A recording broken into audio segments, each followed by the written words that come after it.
Hi, thanks very much, Ellie. Thank you. And welcome everybody to this Spring Network for English Language 2.0.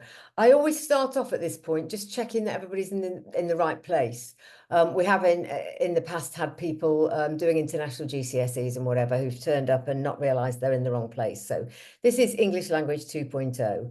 And it is for schools, but if you are with a college because you couldn't get here next week or whatever, that's absolutely not a problem. So welcome everybody. If you haven't seen me before, I would imagine you have. My name's Julie Hughes and I'm a subject specialist with Pearson and have been for quite a long time now, actually, longer than I care to remember. But I am actually a teacher. And hopefully my aim always with these sessions is that you sit back and relax and hopefully have at least one thing that you can put into action in the classroom tomorrow, if indeed you are teaching tomorrow. So that's my aim. I've got my wing people in the background. I've got Pam, who's always alongside me, and also Eva from Pearson in the background today. But Pam will be on hand if you've got problems on the Q&A, in the Q&A box, if you've got sort of technical problems or something that's specific to your centre. But what I'd really like you to do is to let me know who you are in the webinar chat. So if you could just say hi, that would be lovely. Tell me where you've come from. I see Nick's already done that. And, tell me how it's going for you would be great. So this is what we're going to look at today. We're going to look at text sources. It's something I've kind of touched on, certainly mentioned in the onboarding sessions. It's actually one of my favourite parts of the whole kind of teaching of GCSE and the whole kind of my work as a subject specialist. I love getting kind of lost in finding text sources. And whole days can go by with me sort of diving into weird and wonderful places on the internet to look for text and also, my own books. But as I said in another session I did yesterday, I did something that for me was actually quite sort of different and daring yesterday. Don't get too excited. It's not something that can't be repeated publicly. I actually got rid of my books. I took all my books in boxes down to the Oxfam shop. I've recently moved and I'm trying desperately hard to downsize considerably. And I've had a lot of the books. I kept some of the sort of my greatest loves, although I'm not going to make a big deal out of it yet, but my husband did take one of the wrong boxes and he did take all my J.D. Salinger and F. Scott Fitzgerald, which I'm trying to not to go to the charity shop and buy them back. But I thought it might be interesting because I did keep one or two. And I wondered if you had to do the same, what you would keep and why. So that would be interesting. I always think it's interesting. I think sometimes as teachers, we don't often share our sort of book recommendations enough. So I thought that would be interesting, actually. So let's get started. After that, I'm going to look at AO2 because it's an area I didn't do in the recent skills sessions. And obviously, it's kind of like the basics, the sort of meat and drink of the whole English language, really. So I thought it would be good to do it today. Right. Text sourcing then, as I've already said, it's my favorite area. I'm going to show you some sort of places I go to and, ideas about, what to select and why. So the British Library is a really good starting point. They've got fabulous stuff on, particularly the 19th century stuff. They've got some really, really sort of interesting stuff on there. They did have a cyber attack, actually, I think last year or the year before. And they haven't got everything up and running, but their 19th century stuff is brilliant, actually. So that would be a good starting point for me. Another one that I've only found recently is the London Magazine. I can't share much from it because obviously we don't have copyright, but it is actually England's oldest literary periodical. Goes back to 1732. It's been reinvigorated for a new century. I like to think that that is actually the 21st and that it isn't still in the 20th century. But I went on and I got lost there for a couple of hours and I just wanted to share this one paragraph because I think it's absolutely brilliant for analysis in the classroom, actually, for all sorts of reasons. So I'm just going to dwell on it just for a moment while this screen's up. In terms of AO2, my mother never gave me her hand. Fabulous opening. And I would want to project that on the board just as a lesson starter with nothing else there and ask students to start thinking about what that meant, what the connotations of that are. The beauty of a sentence like that as well is that it doesn't have any obvious figurative language in. So it's really good for getting students to realize that actually they something I'm going to come to in a moment, is try to stop them feature spotting and get them to think about what's actually there and what really gives it meaning, rather than I can only look at things that I can label. And that's a fabulous opening. She always helped me on and off pavements by pinching my frock, that's a lovely old-fashioned word, or coat very lightly at the spot where the armhole provides a grip. It humiliated me. Lovely short sentence there. So instead of just saying a short sentence to make it tense, what word in the short sentence is the meat of it? It humiliated me. The idea of humiliation. And actually, even as you say it, humiliation bursts out of that sentence, which I think is rather effective. I felt I was inside the body of an old horse with my carter dragging me along by one ear. A carter is literally somebody who drove a horse and cart. One afternoon, as a gleaming carriage sped past, splattering the leaden summer with its reflections, I pushed the hand away right in the middle of the road. She pinched the cloth even tighter. The word pinched, you even have to say it in a tight way, and lifted me off the ground like a chicken being carried by one wing. I went limp. I refused to move. My mother noticed my tears. And if we think about structure in its very simplistic sense, its simplest sense in terms of what comes first and what comes last, this is lovely. Because the feeling, the mother never gave me her hand, that's, I think it's quite poignant, with eventually my mother noticed my tears. And I went limp, I refused to move. So the effort in there before the mother notices is really quite telling. I love that as a passage. I thought it would be fabulous, and I would love to do that in the classroom. So I thought I'd share it with you. And if you want to know where it's from, I'm really sorry, but I've lost the bit of paper that I made a note, but it is on their website. If you go on the London Magazine, I know it's 19th century, probably 19th century fiction. And this specification has 19th century as non-fiction, but I don't think that matters. I think that it's just such a beautifully written, evocative, poignant paragraph with so much to unpick. I mean, okay, it has got a couple of metaphors in. They're very interesting ones, but again, teaching how to talk about a metaphor, because metaphors aren't there just to make us think. It's the image of a chicken being carried by one wing. Okay, so that sort of image of an inanimate object, if you like, a kind of totally weak thing being carried by a wing, and the other one there with the with the body of an old horse. What that actually means, what the idea of an old horse brings to mind. So it's a really good idea to look at passages like that. So that's another good source. Another one I used recently when I was writing the textbook was I got myself a little subscription to the British Newspaper Archive. I think it was just about 20 or 30 pounds for a couple of months. I'm not suggesting you pay individually, but if you do happen to have any budget, it is a bit of a rabbit hole. And it's quite clunky in that you have to be quite specific with what you're searching for. But you do get actually sort of pictures of the original, pages, I suppose, presume sort of microfilm fiche or whatever they call it, pages, and also a text printout. So it's quite interesting. I found quite a lot for the recent textbook I wrote there. So that's another way, another idea. No, but this, and I'm sure I cannot believe for a minute that I haven't already told you about this, because this is absolutely my favourite place, Victorian Voices. And I used them so much and recommended them so much that I felt I ought to contact them. So I did contact them recently. And I said, look, I love your website. It's been fantastic. I've recommended it to hundreds of teachers. I'm sure you're getting loads more hits. And they wrote back saying, that's lovely, Julie. We're just so pleased that somebody's enjoying it. So I was absolutely thrilled that I got a reply there. It was a bit like, back in the old days, writing to a magazine and getting a reply back. The fact that there was a real person there was lovely. I have also there, and printed out one of the, just their opening page there. That's just obviously a section of it. If you haven't been on before, then you can go and find a category. I've obviously only gone up to H there, but if you go in etiquette and entertaining, there's some absolutely amazing things in there, really, really interesting. I think as well, it would be a really good thing in order, one of the things I always want to do is to get students to source their own material. And I think this is a really good website to send them to. You could give them a topic. You could just say, look, I want you to find the most interesting thing you can from the etiquette and entertaining section. And it's brilliant.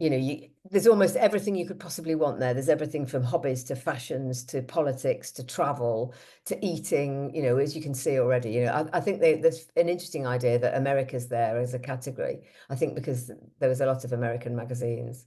So yeah, fabulous stuff there. So I can't recommend that highly enough. And also it's now got a fiction section. So that's also very useful. And it's at the top there, you can see it's Victorian images in the clip art section, which is again brilliant, absolutely brilliant. So please do go on there, even if only for just to lose yourself. And while that's up, I just want to for some reason I didn't put this slide in, but I can send it to people. But I wanted to kind of share with you what makes a good text. The first thing in a way is it relatable? And, there is a tendency, I think, to think that if it's relatable, it's dumbed down. And I don't think that's the case. I just think that in terms of topics, there's nothing wrong with a serious topic that is also relatable. So I think that's quite interesting, really, is you're going to get more engagement the more relatable it is. But hand in hand with that is it suitably challenging? And I think that's really interesting because, again, we don't want to dumb down. The students eventually in the exam are going to face whatever, everybody's going to face the same. And I found actually that students who were most frightened of reading and most challenged by the English language side got the most satisfaction from a text that I told them was challenging. So, if I was doing poetry, I would do The Wasteland. Just to say to them, look, this is a seminal 20th century poem and it's considered really hard and I didn't do it till I got a degree. They're like, right, bring it on, I'll have a go. So I think it's that idea of do use something that's challenging and do tell them, look, this is challenging. I probably won't understand it all, and kind of share the experience with them. Another thing is, like I just showed you that text from the London magazine, I think it's useful to think about, is it introducing students to something new language-wise? And I think one thing that's very well worth making sure that students have access to, because they don't write about it terribly well, is anything with dialogue in. They tend to say the dialogue shows that they're speaking. And I know one of the exams was about a football match, and there was a lot of dialogue in that. And we did get a lot of quite bland, generic answers that just said dialogue's there to show you who's speaking. And it's about why, we need to think about why there's dialogue and how the dialogue helps to move either the narrative or or indeed if it's nonfiction, why they've included it. And I think another thing is, is the text open to more than one reaction and interpretation? I think that's really important from an evaluation point of view, is to find texts that are quite nuanced so that we can make sure we can actually say to them that that's your view on it. But what about other views? Is there different views in generational? Might different people respond to this text in different ways? I think that's really quite important. Okay, so moving on from my favorite there. A couple here of book recommendations, just things that I've used recently.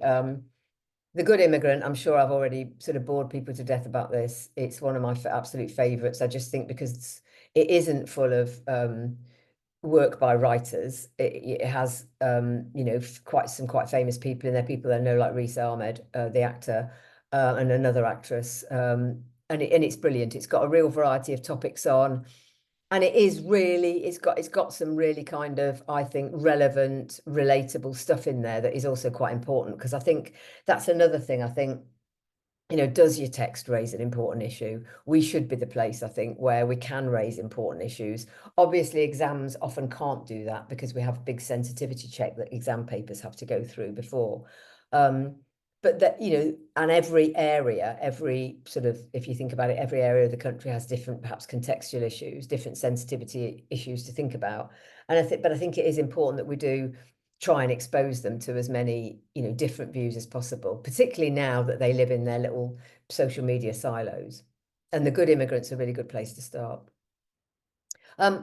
Changing the genre totally, really, Jarvis Cocker. I wasn't a great Jarvis Cocker fan until somebody recommended me this book, but it's brilliant. The conceit is great. He writes it as if he's found important objects from his past in his attic, and each chapter is written around that object.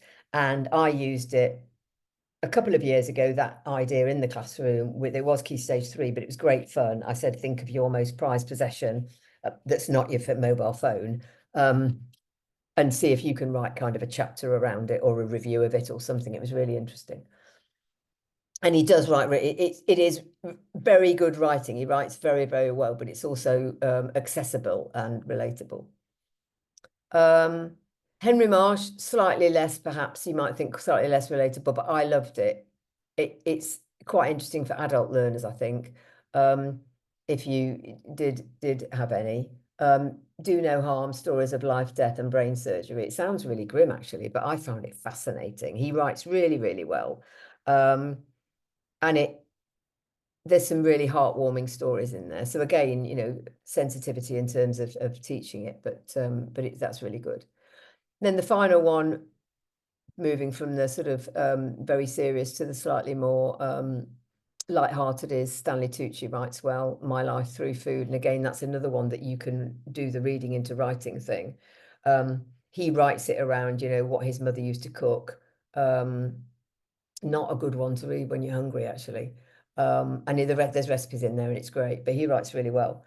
So on that, what I'd like to do is I'd like, if you can, to just pop something in the chat, a book that you recommend us to read, or a book that you recommend us to use in the classroom, or just a book that you love. So it would be lovely if we could have some ideas there. That would be fabulous. And then I'll move on to the next part. So again, think about what book you'd keep if you could only keep one. And I'll move on.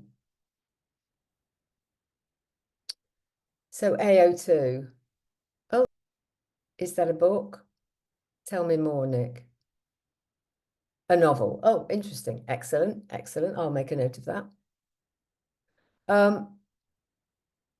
Oh, good. We've got some great ones there. The Book Thief. Loved it. Excellent. Leanna. Every age group as well. Purple Hibiscus. That's interesting. I can understand why that's been put forward. I didn't get on with that terribly well myself, but I have had other people recommend that hugely to me. So I kind of felt bad that it wasn't really my cup of tea. AO2 then. What goes wrong? These are some examiners' comments. Paper 1, some candidates not understanding the focus of the question. That was quite big at the ones who didn't meet halfway or above. Some examiners commented that there was evidence of feature spotting, where candidates identify correctly or indeed incorrectly language features, but they don't do anything with them. So really, those two things are quite crucial. Not understanding the focus of the question, which often comes from not reading it properly, making an assumption, and feature spotting. So that was sort of paper 1 issues. Paper 2, again, feature spotting. And it happens a lot in paper 2 and paper 1, actually, where the question says, how does the writer interest and engage? Is they just put the language is interesting. This would interest, because they use a rhetorical question. Some evidence of incorrectly identified features. I mean, obviously, we're going to be as positive as possible, but I think I would excuse incorrectly identified features if the explanation was valid, but if it's just been selected because somebody thinks it's a metaphor or thinks it's alliteration with very little explanation, which we did have evidence of, then it is a problem. So, you know, do please add to that any comments that you have in the chat, please do. And I attempt in the next couple of slides to give you some strategies to overcome these issues. I'm going to start with one area that is underutilized, and that's the context given in the italicized part of the text. Students aren't reading this enough, and this often does lead to huge misunderstandings because they haven't read. It happens often in paper 2 with the novel, where they just haven't bothered to read it, so they've got a character completely wrong, which means that they aren't interpreting the text correctly. But what I want to demonstrate to you is how much information they already have before they even start to read the text, if they read the context. And I got so frustrated with a class of mine that weren't reading it, that I would start with the context and I would set some comprehension questions. So I'd leave it up on the board, then I'd take it away and I'd ask questions. So I've done this here. All we've got here from one of the texts from last year's exam is, this extract is adapted from a letter written in 1898 by a married woman to a newspaper. It is about whether married women should work. Okay. And then another one is, in this extract, adapted from a newspaper article written in 1835, the writer describes a visit to a coal mine with a friend. And we've got should wives work and descent into a coal mine. So if we just had that, I would ask students these things. I would say point of view or perspective, depending on which word they feel most comfortable with. What might the writer's feelings be and what might the tone of the text be? So for each one of those, I want you to say point of view is probably critical, writer's feelings are anger, tone of text is, cross. Simple things like that, just 3 things I want you to spot. And if I had time, I would say, why do you think it might be that point of view? Why do you think the writer might feel that? I want them to be able to approach the text with some idea of what they're coming up against, rather than just getting straight into the text. And they don't realize that they can get so much from that context. If it was paper 2, we can be a bit more detailed. Reading with inference, I call it, the contextual information. So again, here, I often put the contextual information up and then take it away and ask some questions. So here we've got, in this edited extract from a fantasy novel, the hobbit Sam helps carry his friend Frodo up Mount Doom. So I'd let them read that for a minute and then I'd take it away and see if they could even answer these questions. Name the 2 characters. Where are they going? Which character seems weakest? How well do they know each other? What genre is the extract? What atmosphere could we expect from the extract? Now, they're very kind of Bloom's taxonomy in their ranking there. Obviously, the first one is name 2 characters. Have you even listened to what I've said? The second, similar. Where are they going? Mount Doom. Then we get into inference. Which character seems weakest? Well, I think Frodo is, because he's being carried by Sam. How well do they know each other? Again, we're going to have to use inference here. They're friends, it says that. They probably know each other well because Sam, they're friendly enough or they're close enough for Sam to want to help Frodo. What genre is the extract? Fantasy. So again, I perhaps should have put that a bit earlier up, the ranking there on the questions. And then the final one, what atmosphere could we expect from the extract? And again, I think students aren't used to approaching texts in that way. And I think if we show them what inference is on something like that, it can help them. If they just read that, they can already think for a language question about the fact that this is a close friendship, about the fact that one character is weaker than the other. So they can look for evidence of that in the extract. So it does help. But it also actually just helped me because it was a way of proving to me that they weren't properly reading. And I must admit, I do a lot of these quick comprehension questions for whole paragraphs of text as well. I'll project it on the board, take it away, because I want to prove to students that they need to stop skim reading and they need to actually read and really understand what's going on in the text insofar as they can. So again, we've got another one here, and this was the other one, an edited extract from the writer's account of his survival after a plane crash in the Andes. After months of waiting to be rescued, the writer and some of his friends decide to try to climb to safety, leaving the other survivors at the camp. So again, I would leave a couple of minutes there for students. They're not allowed to make notes, but just to think about what they've read. I would then take it away and ask them questions. I haven't done questions for this one. I did demonstrate it on the previous slide. But what I could do as well is, having done the questions on the others, I bring, I have done questions. Sorry, I do apologize. Where did the writer crash? How long did they wait? What action did they take? Why do you think some of the survivors stayed behind? That's an interesting one. Why do you think the writer decided to climb? What tone could we expect? Again, they're already using inference for those final ones. And again, it really shows them that they need to read carefully and that they need to think about, characters and things like that, rather than going straight into feature spotting. They need to think about what's happening in the text, because the ones that do produce much better answers. And then they can put the two together. And it's useful just putting the two together and saying, look, before you've even read them, are there points of similarity and difference?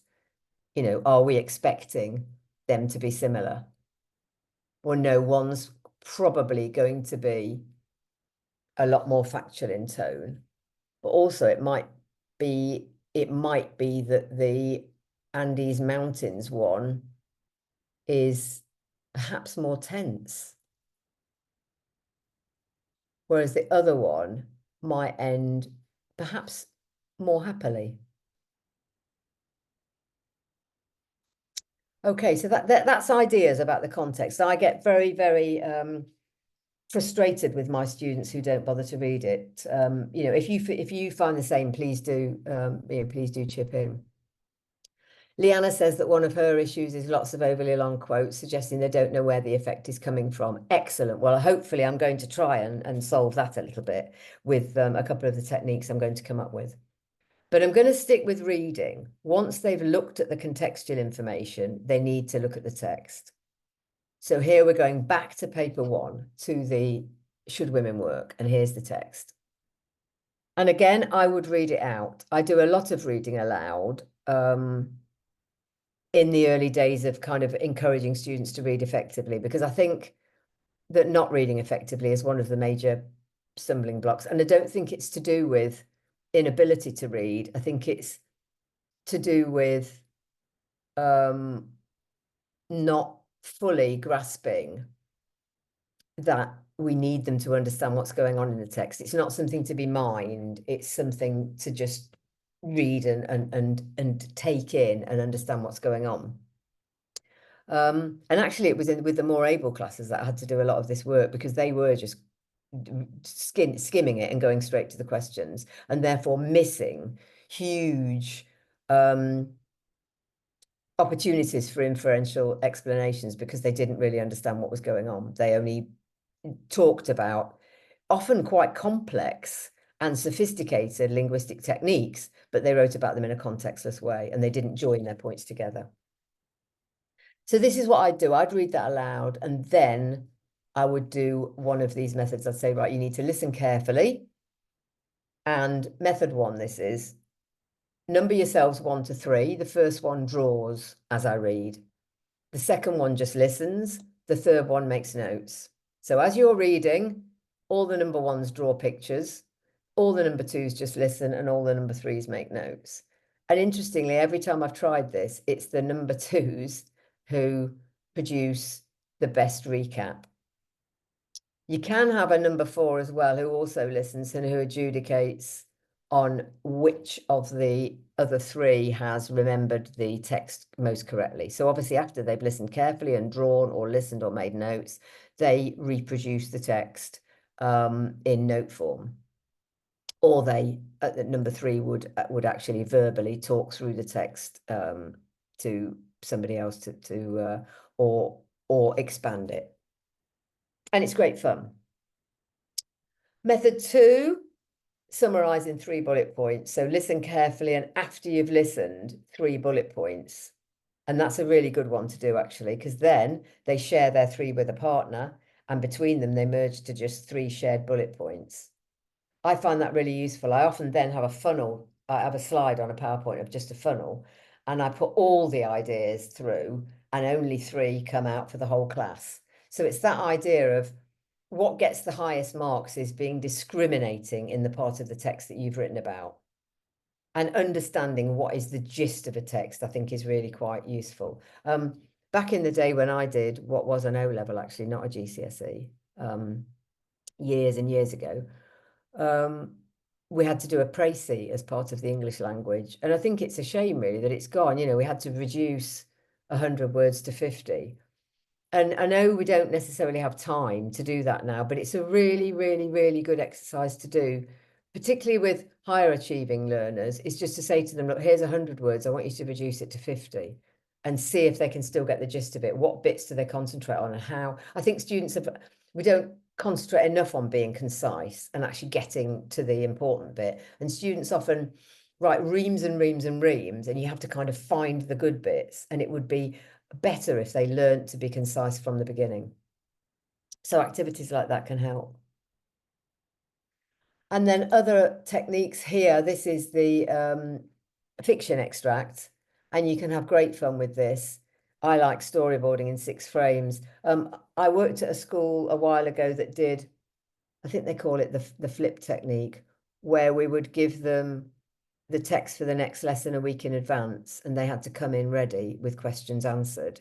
It wasn't hugely successful for various reasons, but one thing I did as a result of that was I would give them the reading material. They didn't actually read it terribly well, and they just did a quick and dirty on it. So I did this. I gave them a storyboard template, and they had to storyboard it in. And you can, because you can do it with non-fiction as well, and that was good as well for looking at who picked out what part and why, which is really interesting.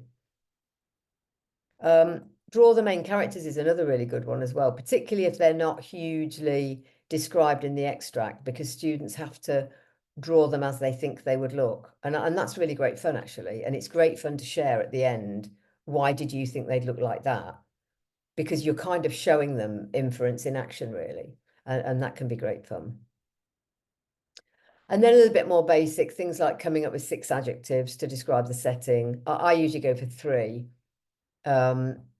3 or 6, I don't know. It depends on the timing and the ability of the class. 6 adjectives or 3 to describe the setting, the events, and the characters. And then this was very successful. I wanted my students to get more into writing about tone, or to understand what tone was. And they struggled with that. So I gave them binary opposites. I would say, well, okay, if I asked you, is it hot or cold? And that was a good one, actually. Oh, it's hot there because there's tension, or it's cold there because there isn't. So they were able then to think about what was happening in and how it was projected in terms of tone. Calm or tense, you can come up with your own. Scary, calm, sad, happy, exciting, peaceful. I found if I gave them 2 to choose from, they could choose one. And I use that as well for perspective. I give them binary opposites and say, pick a perspective, is it positive or negative, being the absolute basic. Okay.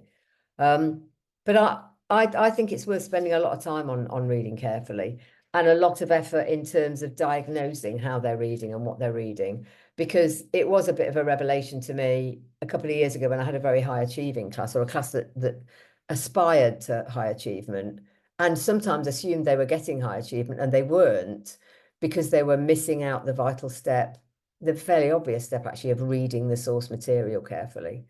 They were skimming over the edge with all sorts of exciting and sophisticated and sort of show-offy techniques, but they hadn't actually solidified what was really happening.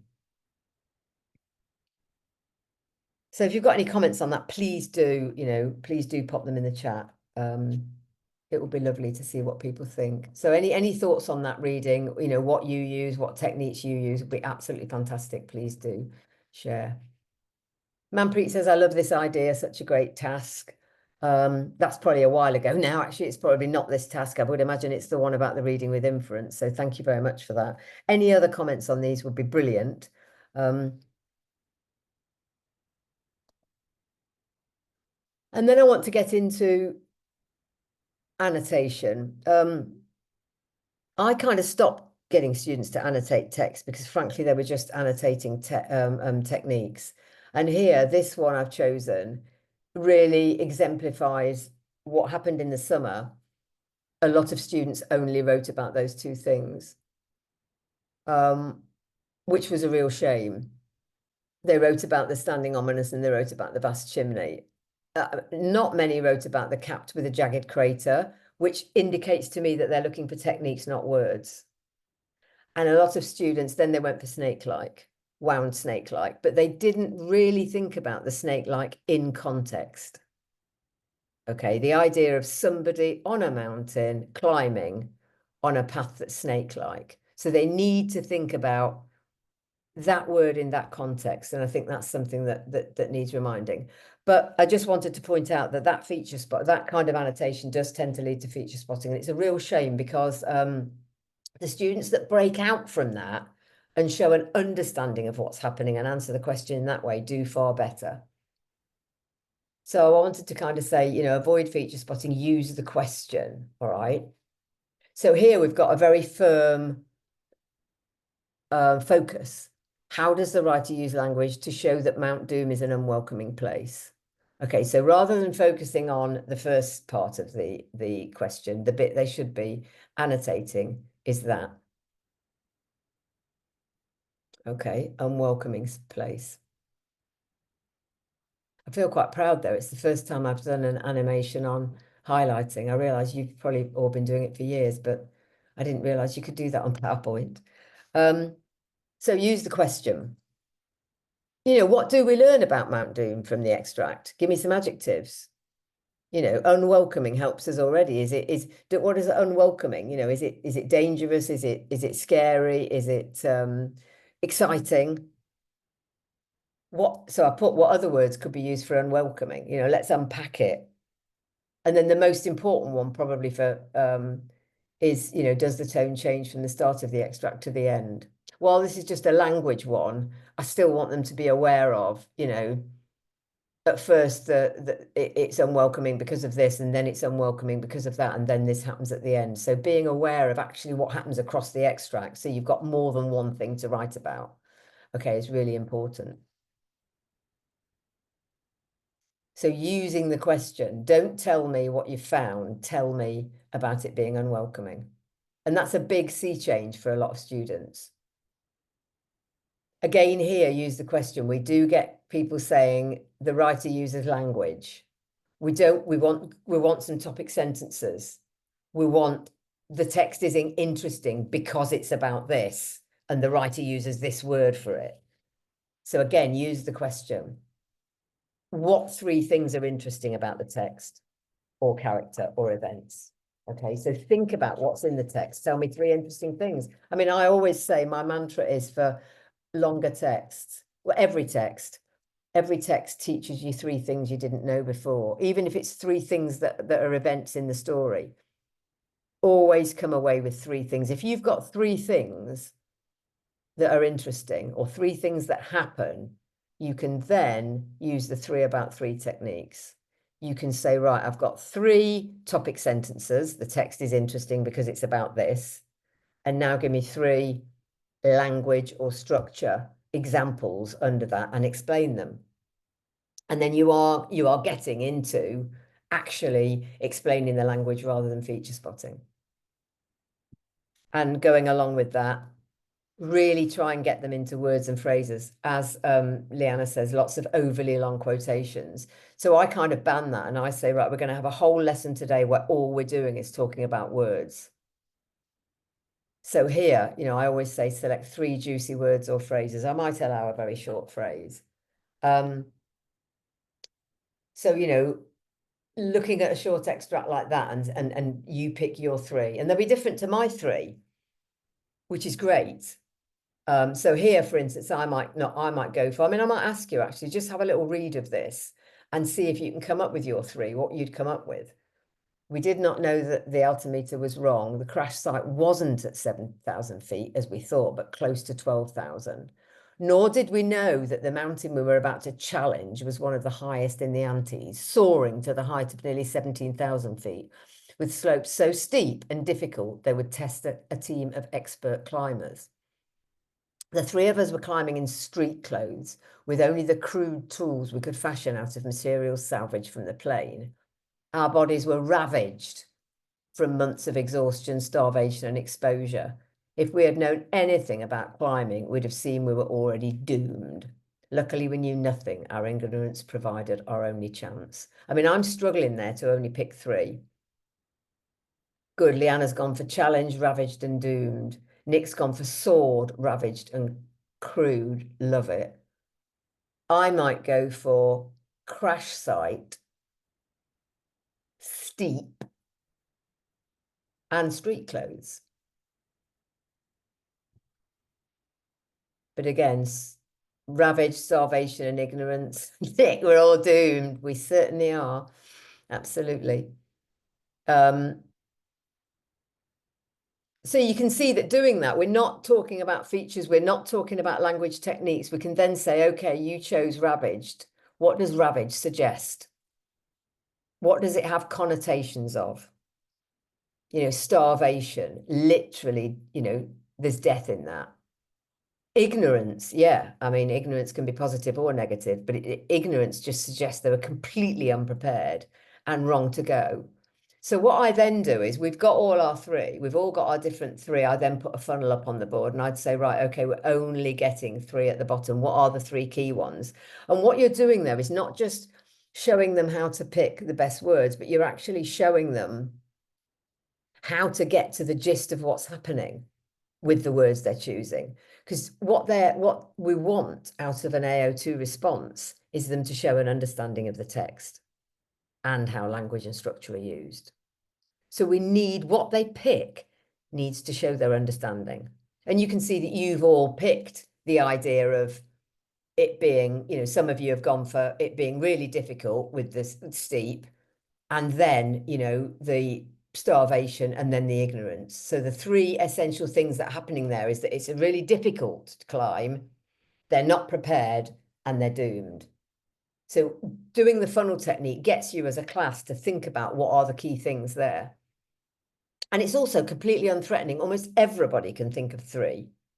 And everybody's is equally valid because you're going to put them all on the board and then you discuss each three. Or you can do the sort of think, pair, share, where you literally come up with your three, turn to a pair, you put your three together with their three and see the three. So you can do it that way. You can just keep snowballing it around the classroom. And it's actually really, really effective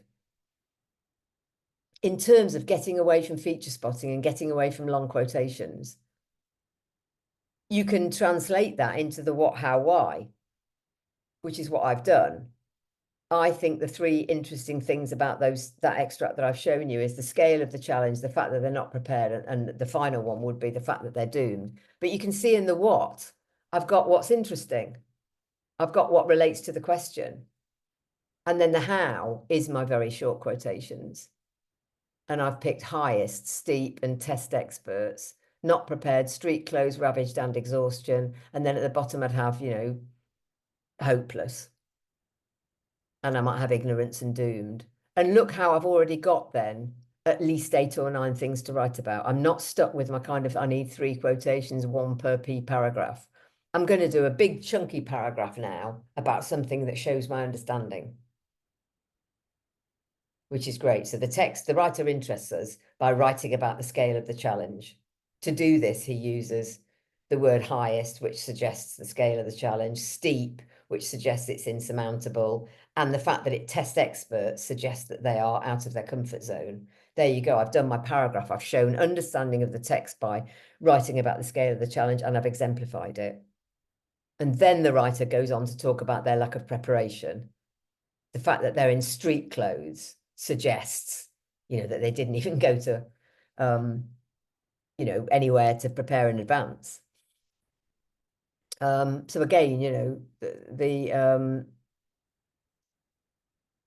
you know, using that technique in conjunction with juicy words.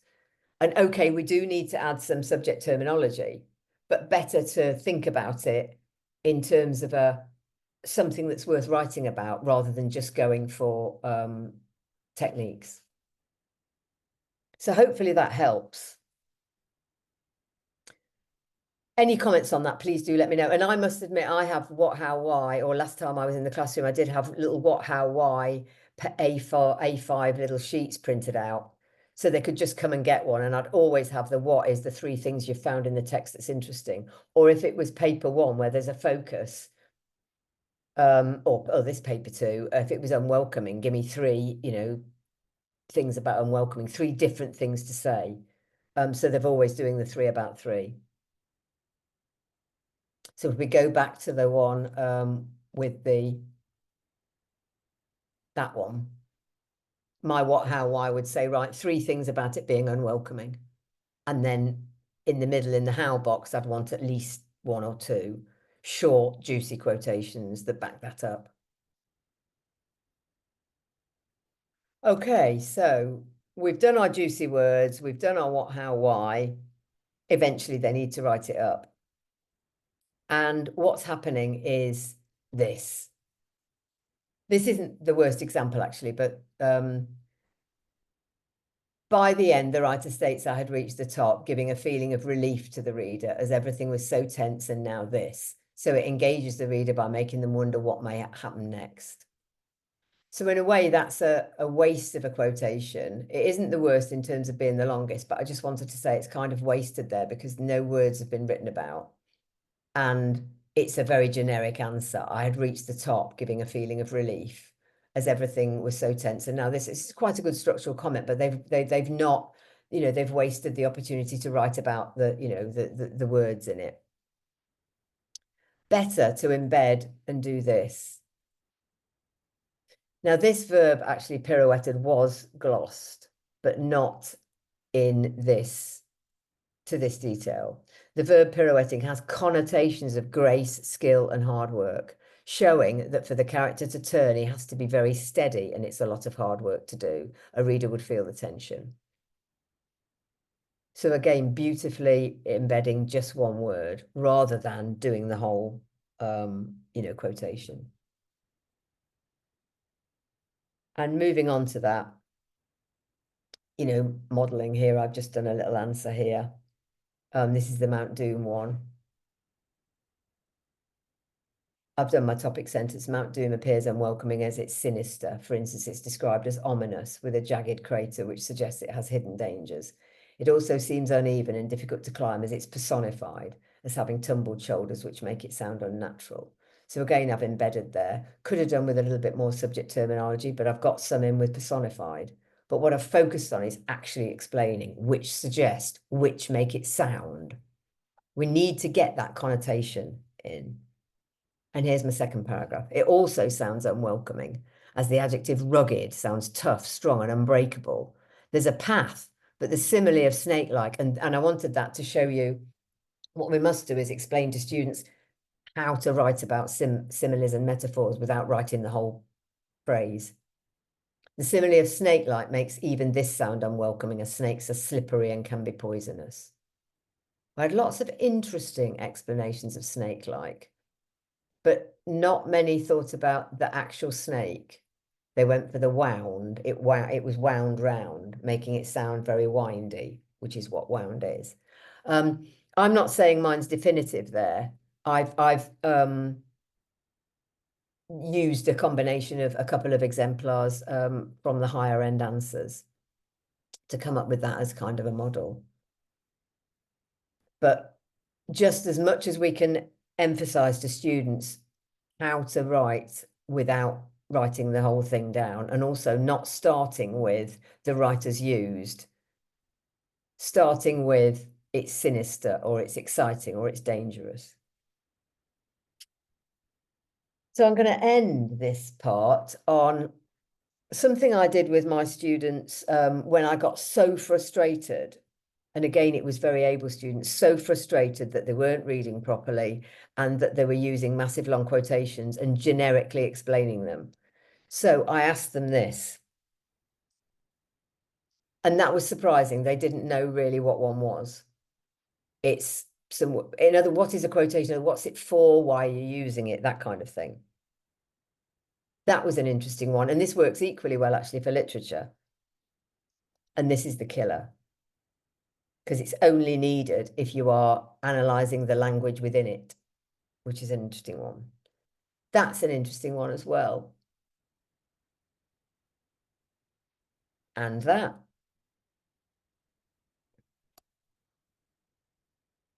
was one that stumped my class. I remember them spending a lot longer on that than they should have done. And that was a crucial one as well.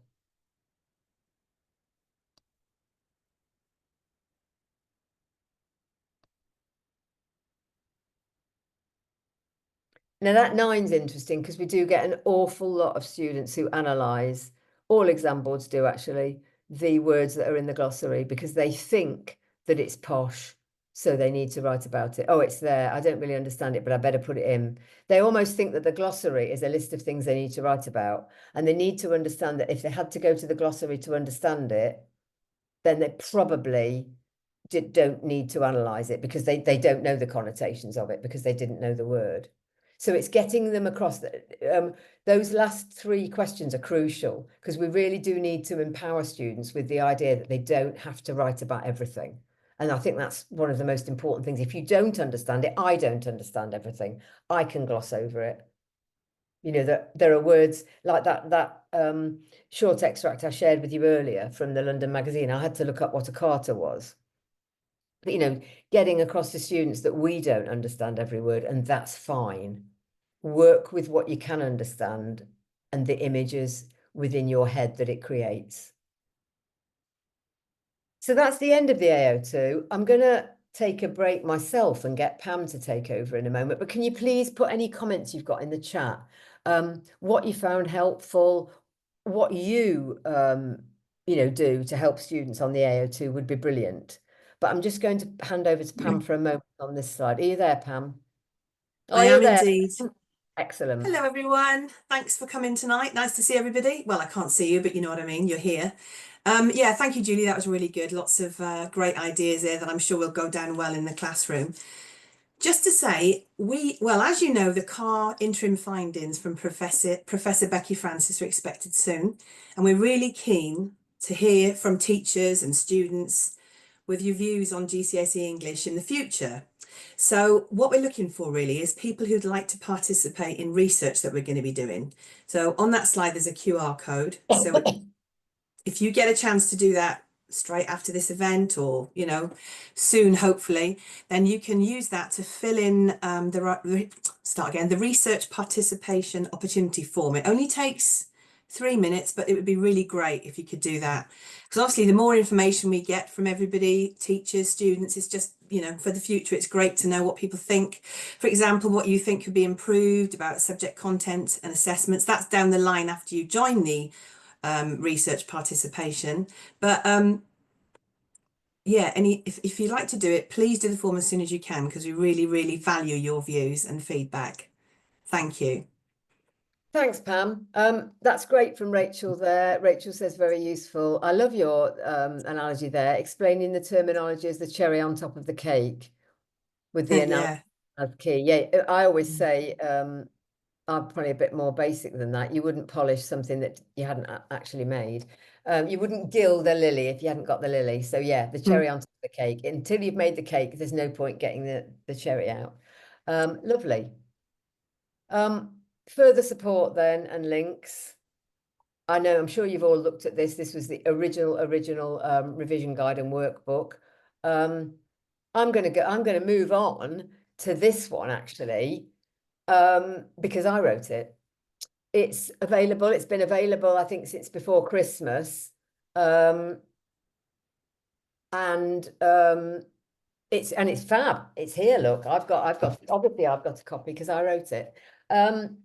It's intended to be a workbook, and it is intended. I mean, I don't know if you can see this. I'll get myself up and I'll see if you can see it actually. Oh no, you can't because I've got this silly background. Yeah.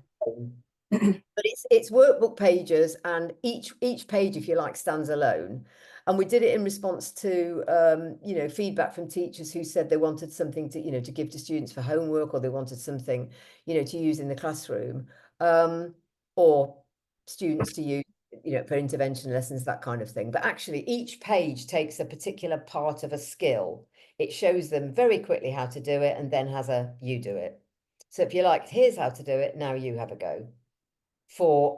And it's step by step on each skill. Okay. And it comes with, I mean, some fabulous text I used. Viv Albertine's a memoir about being a punk. That was great. The Hate You Give, Once in a House on Fire, which is one of my favourite 20th century memoirs. Saturday Night and Sunday Morning, Alan Sillitoe, and lovely texts from the 19th century about how to grow a moustache, or how to have your hair, how to have flowing hair. Anyway, audio recordings of all the extracts are available. There's little QR codes for everything, so it's really, and it's on cream paper, dyslexia friendly font, etc. So it's fabulous. So do have a look at that. The Full English podcast, that's the lovely Pam again. There's lots of episodes. There's one coming up, I think another one with Benny Cara, isn't there, Pam? That's right. Yeah, you can see there the ones, some of the ones that have already been, that are already available. We've got variety. You know, there's some, like it says there, embedding effective revision strategies, engaging boys.